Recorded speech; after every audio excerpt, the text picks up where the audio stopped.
जब एक दूसरे बातें कर रहे, महाराज उत्तानपाद जो है अपने लाला ध्रुव को गोदी में बैठाए, सब देख रहे हैं ध्रुव की ओर। महाराज उत्तानपाद भी अपने लाला ध्रुव की तरफ टकटकी लगाए रहे, लेकिन जो पास में उत्तम खड़ा है से नहीं देख रहे। सोच रहे कि इसे तो मैं रोज लाड़ प्यारे करती, आज मेरा कलेजे के टुकड़े को मैंने बड़े दिनों में देखा है, क्यों ना मैं आज इसे ही लाड़ प्यार कर ले। पता नहीं फिर कभी मुझे ये मिलेगा या नहीं मिलेगा। महाराज इधर जब एक दूसरे बातें कर रहे, तब तक एक शबाशी चुगिला उठा, जाके महारानी सुरुचि को अवगत करायो। जवाब दियो महारानी, आपको नहीं मालूम, आप सभा में चल के देखिए, आपका पुत्र जमीन पर खड़ा है और आपके शौक का बेटा महाराज की गोदी में बैठा है। जो जवाब तो सुनी, कौन रोकने वाला।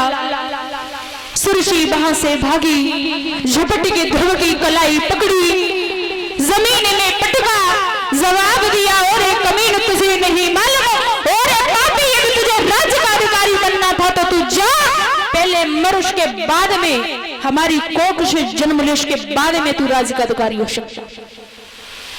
जो जवाब कही, ध्रुव के दिल में बात चुभ गई। ध्रुव सोचने लगा कि यदि मेरा आज पिता होता तो शायद ये मुझे कभी नहीं कहने देता, क्योंकि दादाई का गर्व होता है। शर पर यदि बाप का हाथ है, पिता का हाथ है, दुनिया की कोई भी चीज हो, जब तक पिता साथ में है तब तक शक्ति रहती है कि मैं सबसे लड़ सकते हैं। लेकिन दादा जब पिता का हाथ नहीं होता बच्चे के ऊपर, तो यही सोचता है कि पता नहीं है दुनिया वाले हमें कब हरा डाले,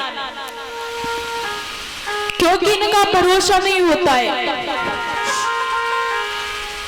महाराज आपने देखा होगा, हमारे बुजुर्ग भी यहाँ बैठे हैं, यदि बेटा ये कह दे कि पिताजी मुझे इस चीज की जरूरत है, तो बाप कहीं से भी करके, कुछ भी करके अपने बेटा को अवश्य देगा, ताकि मेरे बेटा के दिल में ये ठेस ना पहुंचे कि पिताजी ने मेरे लिए ये नहीं किया। लेकिन दादा जब कहीं बेटा बड़े होकर के पिता को जवाब देते हैं, कहते हैं कि पिताजी आपने मेरे लिए कुछ नहीं किया, तो पिताजी को भी कष्ट होता है कि जिसके लिए मैंने अपनी जिंदगी बर्बाद कर दी, और वही हमें अब सुनाने को खड़े हैं। दादा एक बात और बता दे, घर में जवान बेटा है, पिता भी जवान है, और बेटा कहीं ये बोल दे कि पिताजी आपको नहीं मालूम, आप तो बूढ़े हो गए, आपके साथ साथ आपकी बुद्धि भी बूढ़ी हो गई, अब तो सब कुछ मुझे संभालना है, आप कुछ नहीं जानते, तो दादा जवान बाप भी बूढ़ा हो जाता, देर नहीं लगती।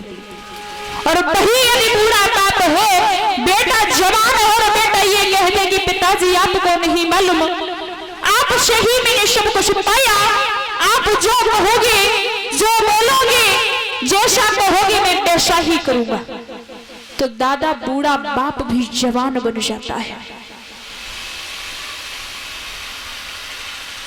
क्योंकि ये बच्चों की सोच जो है यही बाप को बूढ़ा बनाती है। क्योंकि ये कभी ये नहीं सोचते कि मेरे पिताजी ने मेरे लिए क्या से क्या नहीं किया। देखा होगा दादा, बेटा हो या बेटी, बेटी एक बार रहम भी करेगी कि हाँ मेरे पिताजी ने मेरे लिए इतना कुछ किया, लेकिन बेटा कभी ये नहीं सोचते कि मेरे लिए मेरे पिता ने ये किया है। लेकिन इतना जरूर कहेंगे जितने भी भाई लोग यहाँ बैठे, आप कहते हो, अच्छा लोग कहते किसी से ये बोल दो कि भैया तुम इस जगह पे नहीं पहुंचते यदि आपके पिताजी नहीं होते, तो वो लोग कहते कि आपको नहीं मालूम मेहनत तो मैंने की है, पिताजी ने क्या कर दिया। लेकिन दादा